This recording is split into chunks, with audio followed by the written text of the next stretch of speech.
بسم اللہ الرحمن الرحیم۔ السلام علیکم، کیسے ہیں آپ سب؟ یقیناً ٹھیک ہوں گے، تندرست ہوں گے، اور اب آپ کی کلاسز جس طرح سے چل رہی ہیں اسی طرح کالجز میں بھی یقیناً اسی تیزی سے پڑھ رہے ہوں گے۔ چیزیں آپ کو یقیناً کچھ نئی لگ رہی ہوں گی، چونکہ SLO بیسڈ ایگزام آ گئے ہیں، حاصلات تعلم کی بنیاد پر آپ کے امتحانات ہوں گے، اسی طرح سے آپ لوگوں کو تیاری کروائی جا رہی ہے، اس لیے شاید چیزیں تھوڑی سی مختلف اور ابھی آغاز میں آپ کو تھوڑی سی مشکل لگیں، لیکن گھبرانے کی، پریشان ہونے کی ضرورت نہیں ہے۔ یہ چیزیں بھی آپ لوگوں کو مشق کرتے رہیں گے تو آپ لوگوں کے لیے اتنی آسان ہو جائیں گی، ٹھیک ہے جی؟ آپ سب جانتے ہیں اس وقت ہم پڑھتے ہیں اردو 11ویں جماعت۔ سبق ہمارا ہے اخلاق حسنہ، جس کو ہم نے شروع کر رکھا ہے، اور ہم نے اپنی زبان شناسی کی چونکہ مہارت کو ختم کر لیا ہے، تو اب ہم نے آج جس صلاحیت کا آغاز کرنا ہے وہ ہے پڑھنا، اور اس کا آج ہمارا یہ لیکچر نمبر 4 ہے، چوتھے لیکچر میں پڑھیں گے۔ آج ہم 2 حاصلات تعلم پر کام کریں گے انشاءاللہ، جس میں پہلا حاصل تعلم ہے نثر کو فہم یعنی سمجھ، فہم کے ساتھ پڑھ کر مصنف کی تکنیک، مقصد اور اسلوب پر مبنی سوالات کے جوابات دے سکیں، اور متن کے فہم کا اظہار کرتے ہوئے ذاتی اور معاشرتی زندگی سے تعلق قائم کر سکیں۔ میرا خیال ہے یہاں تک اگر ہم بات کریں تو یہ ہم نے حمد اور نعت میں بھی اس کو پڑھ لیا تھا کہ مصنف یا شاعر کی تکنیک، اس کا اسلوب، اس کا انداز بیان، مقصد وہ کیا ہوتا ہے، کس طرح ہم اسے سمجھ پاتے ہیں اور اس سے متعلقہ سوالات کے جوابات دے سکتے ہیں۔ یہاں پہ آج نئی جو چیز ہے وہ ہے متن کے فہم کا اظہار کرتے ہیں، یعنی آپ کو اس کی سمجھ آ گئی، اس کا کس طرح سے اظہار کریں گے، اس کا تعلق آپ اپنی ذاتی معاشرتی زندگی سے جب قائم کریں گے تو آپ اس سے اندازہ ہوگا کہ آپ نے جو چیز پڑھی ہے آپ کو اس کی سمجھ آئی، اور آپ اسے کس طرح اپنی زندگی میں اس کا اطلاق کر سکتے ہیں۔ مصنف سے متعلقہ چونکہ ہمارا حاصل تعلم ہے تو ہم مولانا شبلی کے بارے میں جانتے ہیں۔ سب سے پہلے مولانا شبلی نعمانی 1857 کو ضلع اعظم گڑھ میں پیدا ہوئے اور 1914 کو ان کی وفات ہوئی، ٹھیک ہے جی؟ پیشہ کے لحاظ سے فلسفی تھے اور مصنف تھے۔ آپ کی بے شمار تصانیف و تالیفات میں سے چند یہ ہیں: الفاروق، سوانح مولانا روم، المامون، اور سب سے معروف اور سب سے مستند جس کو کہا جاتا ہے سیرت النبی صلی اللہ علیہ وآلہ وسلم۔ مولانا شبلی نعمانی اعظم گڑھ کے گاؤں بندول میں پیدا ہوئے۔ والد کا نام شیخ حبیب اللہ تھا۔ ابتدائی تعلیم اعظم گڑھ سے حاصل کرنے کے بعد عربی و فارسی ادب کی تحصیل کے لیے غازی پور جا کر مولوی محمد فاروق کے شاگرد ہو گئے۔ انہوں نے حصول تعلیم کے لیے دور دراز کے سفر کیے۔ تعلیم کی تکمیل کے بعد انہوں نے وکالت شروع کی اور کچھ عرصہ امین دیوانی کی حیثیت سے کام کیا، لیکن جلد ہی طبیعت اچاٹ ہو گئی۔ سر سید سے ملاقات کے بعد وہ علی گڑھ کالج میں پروفیسر مقرر ہوئے۔ شبلی نعمانی نے مختلف ممالک کے سفر بھی کیے۔ علی گڑھ کالج سے علیحدگی کے بعد انہوں نے دارالمصنفین کی بنیاد رکھی۔ شبلی نعمانی ایک نابغہ روزگار ہستی تھے۔ وہ بیک وقت شاعر، مورخ، سوانح نگار، انشا پرداز، مفکر اور مصلح، اصلاح کرنے والے، دوسروں کو کی بھلائی کے لیے کام کرنے والے بھی تھے۔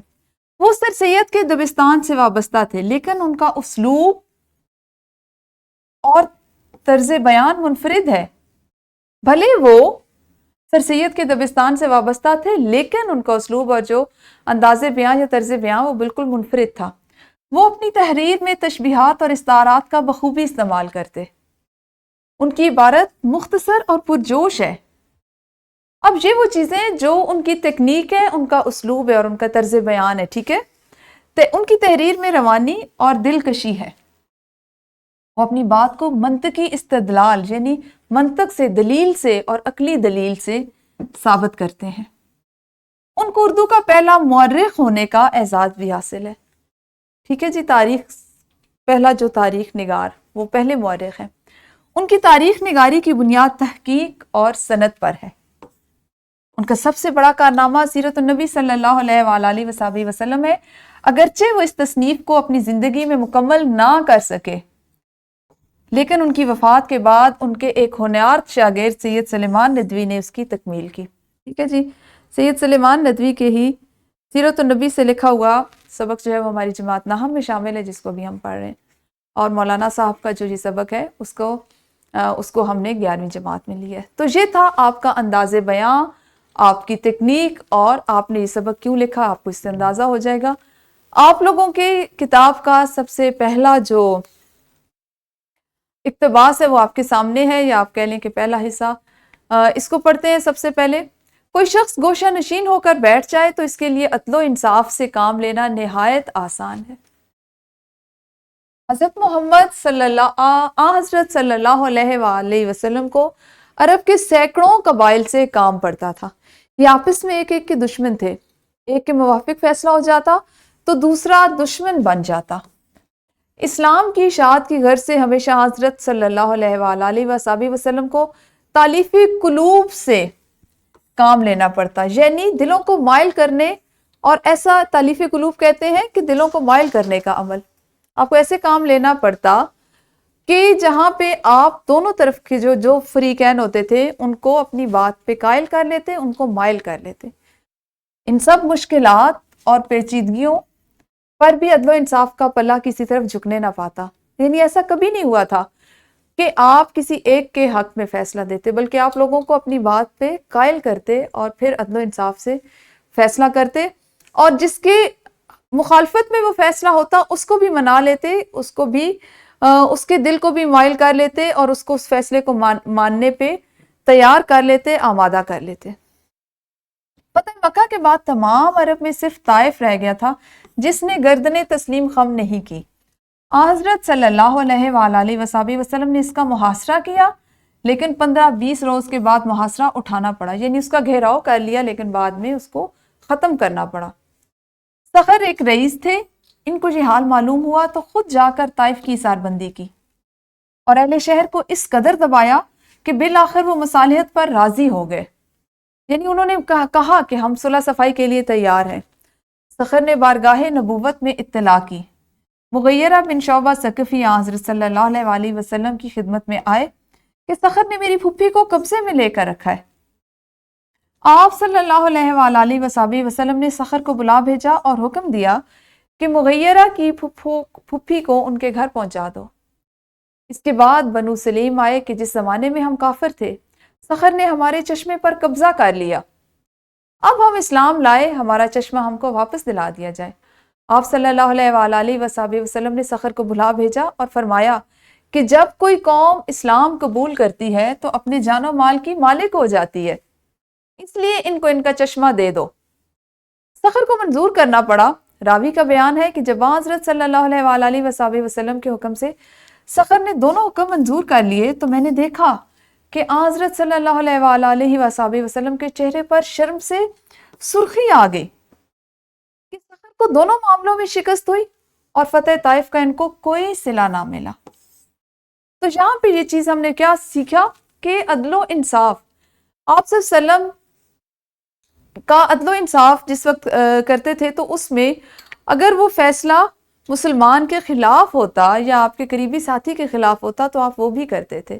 اور یہاں پہ آپ نے جو دونوں فیصلے پڑھے ہیں اس میں آپ نے جو رئیس سخر کے بارے میں پڑھا کہ انہوں نے کتنی زیادہ انہوں نے اکیلے حصار بندی کر لی طائف کی، اور طائف کو کہ لوگوں نے مصالحت کے لیے خود کہا، لیکن جب وہاں پہ فتح ہو گئی اور پھر انہوں نے کہا کہ نہیں ہماری جو پھوپھی ان کے پاس ہے وہ دے دیں، تو آپ نے دے دی.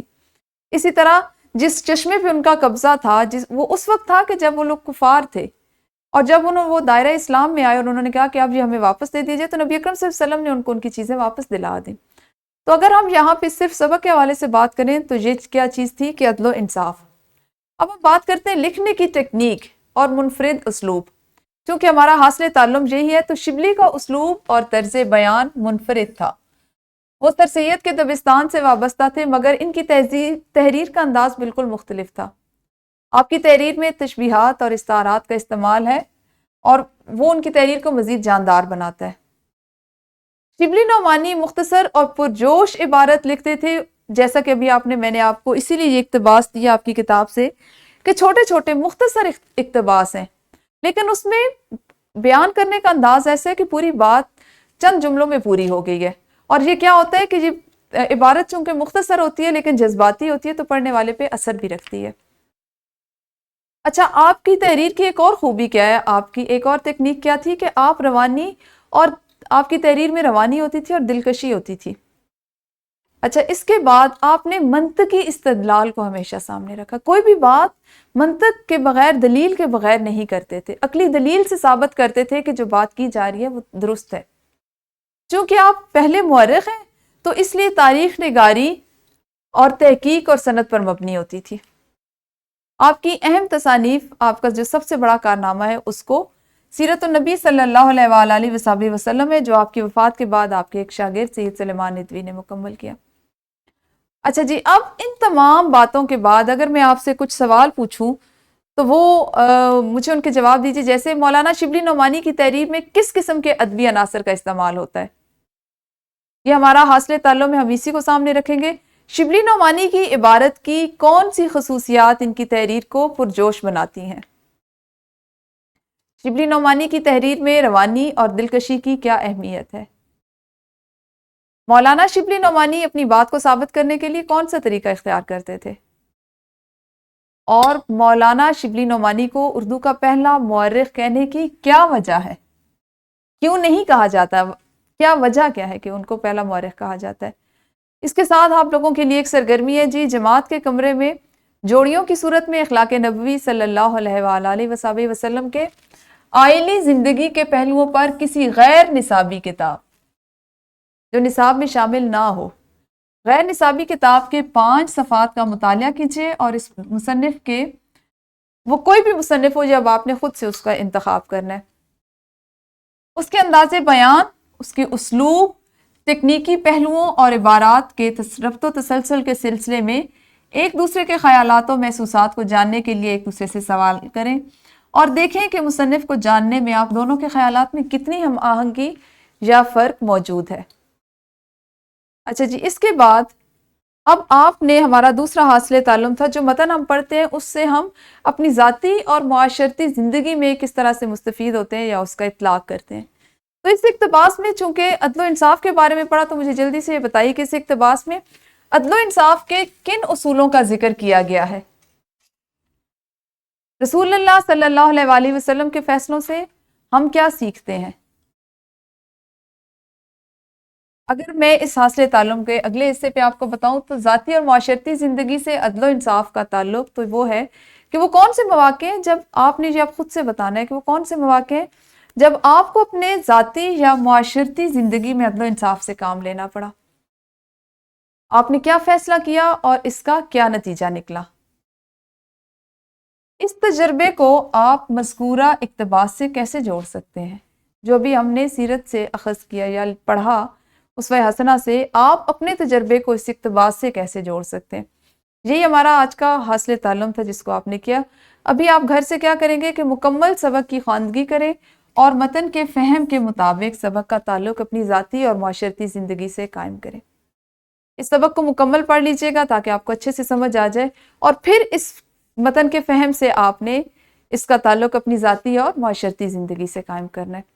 کل ملیں گے انشاءاللہ اسی سبق کے اگلے حاصلات تعلم کے ساتھ۔ اپنا بہت خیال رکھیے۔ اللہ حافظ، شکریہ۔